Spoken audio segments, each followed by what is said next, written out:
México llora otra vez, el mundo entero mirando a suelo mexicano. Te decíamos, mira esto, escuchá porque están grabando acá, ¿no? A través de un celular. ¿Ves ese edificio? Fíjate que hace un paneo. Mirá. Siguen desplomándose los edificios. Por eso digo, es muy pronto para hablar de un balance. Ya estamos llegando a los 90 fallecidos en esto que fue uno de los terremotos más fuertes que se registraron en estos últimos tiempos. Este es uno. Hay otro que es un edificio que tiene una bandera con los colores de México. Te decía, este fin de semana fue el Día de la Independencia, es como nuestro 9 de julio. Por lo tanto, muchas estructuras tenían la bandera. Esta es otra, mira esta esquina. Insisto, con celular todo. Y de golpe ven que empieza a descascararse. Y se desploma. Literalmente no hay más edificios. La pregunta es, las personas que estaban ahí adentro, ¿qué cantidad de mexicanos, de ciudadanos estarían atrapados? Hay muchos desaparecidos. El mayor número a esta hora es de desaparecidos, porque no se sabe absolutamente nada de estas personas que hoy están en calidad de desaparecidos. Por eso el gobierno, a través del presidente, el propio presidente Enrique Peña Nieto, pidió dentro de todo calma, serenidad. Hay que estar atentos porque es posible que se den nuevas réplicas. Por ejemplo, hay uno de los videos que nos muestra el primer momento, las sirenas, ¿no? Que estaban editando los chicos recién, porque se escucha la sirena de fondo, la gente corriendo. Recordemos que pasada las 13 horas, hora local de este martes 19, empezaban a dispararse las alarmas. Y el temor es que no era un simulacro, ¿eh? Acordate que hoy era un día de aniversario de lo que pasaba en 1985. Vamos a ver qué otro de los videos tenemos para repasar. Insisto, esto mira, por ejemplo, la tarea de rescate. Hay diferentes grupos tratando de asistir. Hay chicos que están atrapados, hay mayores que no pudieron abandonar las estructuras y se confirma que hay 88 personas fallecidas a esta hora. Equipos de fuerzas militares y de bomberos, rescatistas, defensa civil, todos están trabajando de manera conjunta. Acá, por ejemplo, están trabajando seguro para rescatar a alguna de las familias que están en los edificios. Las estructuras pueden colapsar. Quienes no, los edificios que no cayeron están debilitados. Si bien las nuevas construcciones tienen una nueva normativa, así como Irma en Estados Unidos tiene también después del huracán Andrew de la década del 90, pero sabemos que hay edificios que tienen más de 30 años. Bueno, esos edificios, si bien fueron reforzados, fíjate como esto quedó un resto, ¿eh? Esto que ven acá, que parece una zona de guerra después de un bombardeo, bueno, es simplemente una zona de edificios. La Ciudad de México es la ciudad del derrumbe, así la están calificando por estas horas. Pasaron 5 minutos de las 7 de la tarde y la gente está en la calle porque no hay servicio eléctrico. Escucha esto tiene audio, tiene la sirena de fondo, que es la alarma que se dispara automáticamente con los movimientos. ¿Escuchás eso que suena como agudo, como acústico? Y la gente sale. Lo primero que hacen es agarrar el celular. ¿Qué pasa? ¿Es un nuevo simulacro? No. Entienden que no. Fíjate cómo se movía el semáforo. Esa es una esquina común. Imagínate salir de la oficina y encontrarte con el semáforo que cuelga, que se zarandee de esa manera. La duración tiene que ver, la profundidad, el epicentro. Son algunos datos técnicos que nos dan cuenta de las secuelas que puede dejar un terremoto. La escala de Richter tiene una medición que supera ya el 9 como máximo, porque 9.5 fue el que se registró en Alaska hace mucho tiempo, claro, pero la población es casi nula, por lo tanto las víctimas no se pueden tomar en cuenta por la dimensión. La gente salía a la calle con lo que tenía, con una bolsita, se estaba en el trabajo. Y también empezaban a ver, ¿qué pasa? Las autoridades empezaron a pedir, liberen las calles. Por favor, no salga con los vehículos, libere todos los tramos de las autopistas, vías principales. Y empezaban algunas personas a tener algunas complicaciones, ¿no? Este hombre, por ejemplo, estaba trabajando, asistiendo a algunas de las personas que quedaban complicadas o atrapadas. Pero ahora vas a ver cómo empiezan a zarandear literalmente uno de los vehículos. No importa ahí de quién es el auto, no importa si tiene seguro, porque si no lo sacan, entre todos, ese auto se va a ver afectado. No se sabe si van a caer árboles, si van a caer estructuras, si un edificio se le va a caer literalmente en el techo del automóvil. El handy, la típica comunicación por Nextel, era la clave, porque los celulares, las compañías de teléfonos celulares colapsaron. Escuchá. No fumen. No fumen, pide, por favor no permitan que prendan fuego. Fíjate cómo empezaban a marchar. Circulen, evacúen la zona. ¿Qué pasaba en las estaciones de servicio? El temor es de que el terremoto haya generado alguna fuga. Ojo con la nafta, ojo con el gas. Sabemos lo que pasa en una estructura, en un edificio, cuando las cañerías de lo que transporta se ve afectada. Escuché esto. Tienen que correr el auto sea como sea. Mirá.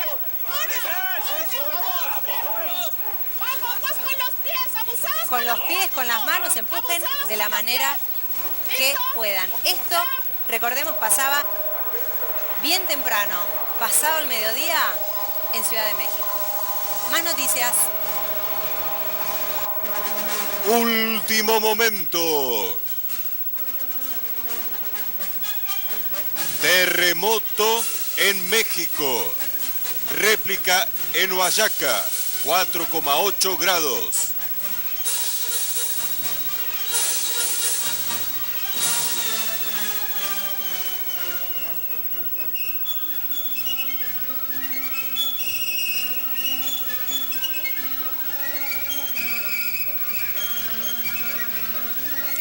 Fíjate lo que hablábamos, 4,8 es un temblor, no es tan fuerte, pero después de lo que sucedió pasado el mediodía, cualquier movimiento de la Tierra asusta. México está ubicado en una zona conocida como Anillo de Fuego. ¿Qué es eso? ¿Qué significa? ¿Por qué toda la zona del Pacífico se mueve mucho más que la zona del Atlántico? Bueno, tiene una explicación, un razonamiento que tiene que ver con la conformación de la estructura de la Tierra. Fíjate.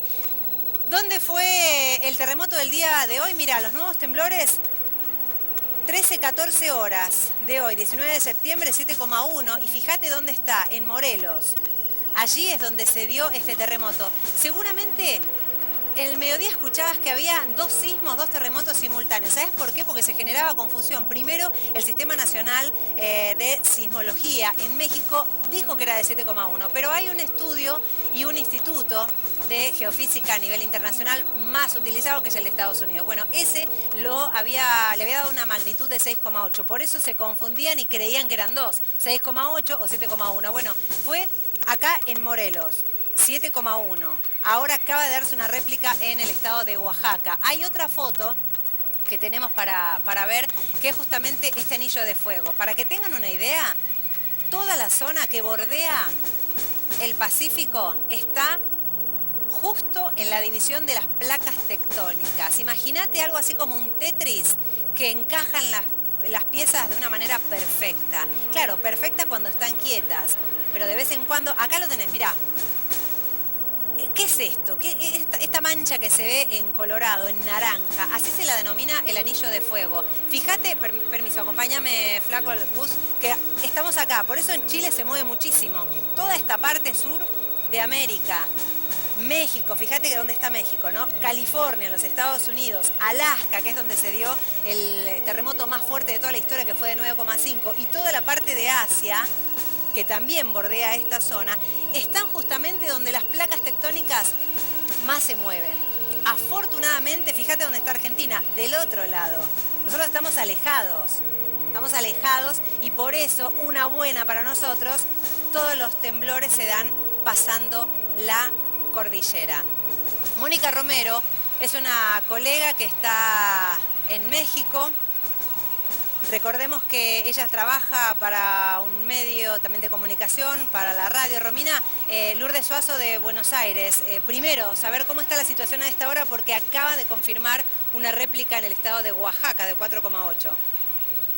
Así es, buenas tardes. Pues sí, ahorita continúa, además de esta réplica en el estado de Oaxaca, que fue golpeado hace apenas casi 2 semanas, sí, y con un saldo de cerca de 100 muertos en total en la República Mexicana. Y bueno, pues ahorita lo fuerte acá es el conteo de víctimas, el conteo de edificios dañados. Ahorita se ha dado una cifra oficial de 65 muertos, la cual podría aumentar tras este sismo de 7.1 grados que tuvo su epicentro en el estado de Morelos, un estado que colinda con la capital, con la Ciudad de México, y que forman parte de las entidades del centro del país. Pues se informó que nada más en el estado de Morelos van 44 muertos. Aquí en la Ciudad de México se habla de 4 muertos, en el Estado de México de 3 muertos, y bueno, pues hay reportes de derrumbes y gente atrapada aún en la capital, Mónica, y también en los estados de Morelos. Sí, ahora Mónica, ayúdanos a ver, porque sabemos que hay grandes zonas en México, el Distrito de México, que no tiene energía. ¿Todavía están sin luz? Algunas partes no tienen luz, está también afectado el sistema de gas. Se nos recomienda aquí en la capital que no se utilice el gas, que no si huele a gas en algunos edificios o domicilios, no se prenda ni siquiera la luz, mucho menos fumar. Y también te cuento que está fallando la línea telefónica. Ahorita pues es una ventaja que entró la llamada, pero ha estado es muy difícil. Es casi imposible. ¿La gente permanece en la calle a esta hora? Mucha gente ya se metió a sus domicilios. Hay en algunas zonas centro de la capital que todavía están afuera esperando a que la autoridad haga una evaluación de la estructura para poder entrar. Bien, sabemos que suspendieron, por supuesto, todas las clases de todos los niveles educativos. Hablaban también de un cese de actividades administrativos. ¿El aeropuerto también sigue cerrado? El aeropuerto sigue cerrado, las escuelas siguen cerradas. Yo te puedo comentar, en el caso de mis hijos, los evacuaron, al igual que todos los niños, y ya no regresaron por sus mochilas, por sus cosas, se quedaron dentro de los salones, y mañana no hay clases, va a ser la evaluación de edificios. Claro. Otra pregunta, porque vos trabajás en radio, Mónica, sabemos de muchos colegas que ni siquiera pudieron ingresar a las estructuras de los canales. En el caso de la radio es más fácil, están transmitiendo a través de teléfono, fuera del edificio, ¿cómo hacen? Sí, se transmite ahorita mucho vía WhatsApp. Ha sido, creo que, una manera muy alternativa ante la falla de las líneas telefónicas, y la mayoría de los medios sí están funcionando totalmente. En el estado de Morelos tuvieron problemas algunos colegas periodistas, ahí es donde hay más muertos, van 44 muertos ya. O sea, más o menos la mitad de los fallecidos se da en Morelos, que es donde fue el epicentro. Así es. Bien. 44 muertos allá en Morelos. Claro. Carlos Stroker está con nosotros y también desde los estudios de Crónica en Argentina. Mónica, te consultan. Hola Mónica, ¿cómo estás? ¿Qué hacen todas aquellas personas que están en la calle? ¿Centros de evacuados están abiertos, no están abiertos? ¿Qué es lo que tienen que hacer las personas que fueron evacuadas de sus trabajos, de sus casas o de los colegios, como contabas recién? Mira, lo que te puedo contar es que no hay refugios habilitados. Aquí se pintan unos puntos de reunión. La gente pues se va a algunos cafés, algunos se quedan en la calle. Hace rato nos tocaba ver gente señalando sus edificios. Y mucho tráfico, porque todo el mundo, pues son millones de alumnos en las escuelas. Muchos tuvimos que movernos por nuestros hijos y era un verdadero caos para recoger a los niños. Llegabas a las escuelas, no servían los teléfonos, no sabías dónde estaba tu hijo, en fin. Esto se vivió acá. Bien, Mónica, vamos a estar en contacto, entonces te agradecemos la información. Un abrazo para Mónica. Alejandro Torres Lepori es el vicecanciller argentino y está en comunicación telefónica. Antes que nada, gracias por el contacto, vicecanciller. ¿Cómo le va? Lourdes Suazo lo saluda. Hola Lourdes, buenas tardes. Antes que nada, si me permitís, yo soy el jefe de Cancillería de la Embajada Argentina, no soy el vicecanciller. ¿De la Embajada Argentina en México? Efectivamente. Perfecto, mejor aún. El segundo del embajador. Buenísimo. Importante saber a esta hora, porque hay muchas familias que están llamando al canal, a Crónica, para conocer datos, porque sabemos que hay muchos argentinos viviendo allí desde hace tiempo, tienen familia, hacen vida en México. ¿Usted qué reporte tiene de ciudadanos argentinos a esta hora en México? Bueno, a esta hora yo estoy en comunicación con nuestros funcionarios del consulado. Sí. No tenemos información de argentinos afectados. Bien. Pero esto es una información preliminar. Claro. Obviamente el sismo afectó muy fuerte a zonas céntricas de la ciudad. Sí. y nos preocupa que algunas de ellas barrios, como Condesa y Roma, sean donde existe la mayor concentración de argentinos residentes aquí. Condesa, ¿y cuál otro dijo? Roma. Roma, Condesa y Roma. Ahí hay gran población de ciudadanos argentinos viviendo. Sí, así es, que son barrios que están más cerca del centro. Claro. Hay delegaciones donde están estos barrios que han sido fuertemente afectadas. Hasta el momento, el jefe de gobierno de la Ciudad de México está reportando en la ciudad solamente 4 muertos, lo cual quizás es un cálculo muy... Es parcial igual, claro, exacto, es parcial, es provisorio. Alejandro, una pregunta importante. Me imagino que tiene cifras totales. ¿Qué cantidad de argentinos viven en la Ciudad de México, en la capital, lo que sería para nosotros acá la Ciudad Autónoma de Buenos Aires? Bueno, en el país tenemos estimado que viven unos 40.000 mexicanos. Es la segunda colonia latinoamericana después de Colombia con más presencia en México. Y de esos 40.000, la verdad es que están distribuidos prácticamente por tercios en el estado de Quintana Roo, que es el estado turístico por excelencia, sobre todo para nosotros. Bien. Quintana Roo primero. La Ciudad de México y el Estado de México, que es el estado que bordea a la Ciudad de México. Que sería como el conurbano. Efectivamente, como la provincia de Buenos Aires, Bien. Con relación a la Ciudad de Buenos Aires. Bueno, insistimos en esto, Alejandro, porque es importante, sé que hay que ser precavido por una cuestión de que todo es preliminar, es provisorio, no tenemos cifras ni datos totales por la premura, sabemos que minuto a minuto puede ir cambiando, pero hasta ahora no hay ningún argentino entre los afectados, entre las víctimas fatales. Hasta ahora no.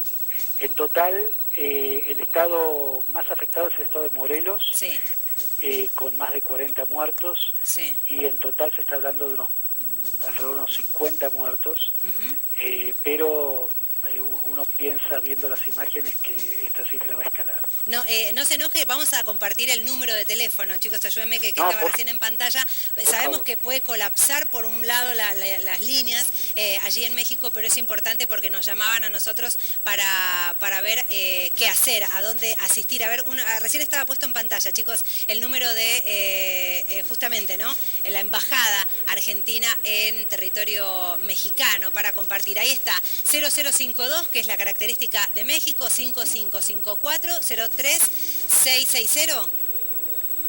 55403660, ese es el número del consulado. Del consulado. Pero el número de guardia del consulado es el 521. A ver, 521. 55. Sí. 8556. 8556. 0472. 0472. Bueno, ahí dado el colapso de las comunicaciones, no me extrañaría que fuera más útil, por lo menos me pasó a mí en mi situación familiar, intentar comunicarse por WhatsApp. Claro, es lo mejor. Hasta ahora sigue funcionando mejor el WhatsApp que la línea telefónica. Sí, por lo menos en los momentos posteriores del sismo fue imposible comunicarse telefónicamente. Bien. Y después, por supuesto, pueden llamar al número de la Cancillería, es el 4819-7000, esto es en Buenos Aires. Bien. Si ya estamos fuera del horario, creo que todavía no, pero si se llama fuera del horario de trabajo de la Cancillería, ese mismo número le va a indicar un número de guardia. Siempre hay un funcionario de guardia. Claro, si llamamos a los números de pantalla, pero están fuera de lo que sería la atención habitual, seguramente nos dan otra línea para tener información en el momento. Sí, hay un número de guardia, siempre va a haber un número de guardia. Siempre va a haber un número. Bien, Carlos. Sí. Alejandro, Carlos Castro lo saluda, ¿cómo le va? Le hago una consulta. ¿Ustedes en la embajada tuvieron que acatar el protocolo, evacuaron o siguieron trabajando? No, la verdad es que evacuamos durante los primeros momentos posteriores al sismo, al temblor, pero después volvimos a la embajada con una dotación un poco más reducida para precisamente atender a los medios de prensa y para hacer un seguimiento de la situación, sobre todo con la posibilidad de que haya argentinos afectados, que en estos momentos es donde más se necesita el trabajo de la embajada y el consulado. Por eso Nadie va a dormir hoy, está claro eso. Nadie, Alejandro, a tomar mucho café porque seguramente hay familias que todavía no pudieron contactarse, es decir, uno se fue a trabajar, a buscar a los chicos y algo pasó, se sacudió la tierra, se perdió el contacto y como bien dice, las líneas colapsaron, como suele pasar en estas circunstancias. El WhatsApp se convirtió en la vía clave. Yo también estuve en contacto a través de las redes, por ejemplo, el chat de Twitter, que no se vio interrumpido. Sabemos que a esta hora siguen buscando. Se habla de muchas personas en calidad de desaparecidos o buscados porque no establecieron contacto. Entre ese listado de personas que no están siendo localizadas, ¿hay argentinos? Sí, bueno, no, la verdad es que no lo sabemos porque tenemos una comunidad tan grande que deberíamos hacer un seguimiento uno por uno. Sí. Estamos haciendo lo posible y poniéndonos en contacto con todas las entidades de asistencia en caso de emergencia para ver si existe, si surge algún argentino afectado. Hasta ahora no tenemos esa información. Claro. Lo que sí, claro, se habla de 27 edificios colapsados en el centro de la ciudad. ¿Solo 27 en la ciudad capital? Sí. Es muchísimo. Claro. Y no quiero pensar lo que ha ocurrido en Puebla y en Morelos, que fueron 2 estados donde ocurrieron los epicentros. Estamos hablando de 2 sismos de gran magnitud, claro, que igualmente de menor magnitud que la de hace 10 días, pero mucho más, con el epicentro mucho más cercano a la Ciudad de México. Claro, y también el epicentro tiene que ver con la profundidad.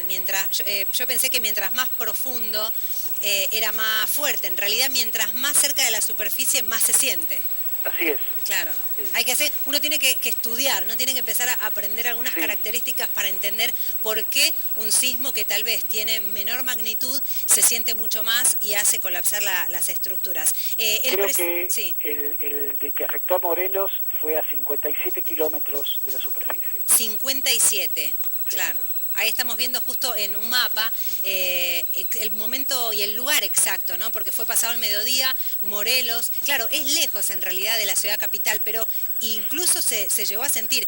¿Usted estaba en la embajada cuando ocurrió? Sí, bueno, lejos relativamente, ¿no? Porque en el caso de Morelos fue a 150 kilómetros. Claro, pero bueno, por eso digo, no fue que se dio en Ciudad de México, fue a 150 kilómetros. No, si hubiera sido el epicentro de la Ciudad de México... Otro cuento, claro. Sí, me decía que estaba en la embajada. ¿Y qué tanto sintió? Se sintió fuerte, incluso yo por suerte mi domicilio queda a unas pocas cuadras de la embajada y atiné por supuesto también a ver cómo estaba mi familia. Llegué y vi el departamento que tenía cosas caídas, ¿no? O sea que hubo un movimiento que en la anterior ocasión no ocurrió. Ah, se sintió más. Eso entonces me da la idea, me da la sensación de que fue mucho más fuerte. Ahora, Alejandro, el segundo fue en Puebla, que es un poquito más cerca del Distrito Federal. Así es. Fue a unos 126 kilómetros, pero entiendo que el de Puebla fue de una intensidad un poco menor, ese fue el de 6.8. Lo que pasa es que, claro, entre 7.1 y 6.8 parece que no es nada, pero cada 0.1 es como es una repercusión exponencial del terremoto. Eso, Alejandro, sí. Tenemos más noticias, no me corte, por favor, quédese con nosotros. Fíjense, pasaron 26 minutos de las 7 de la tarde, más noticias en Crónica. Último momento.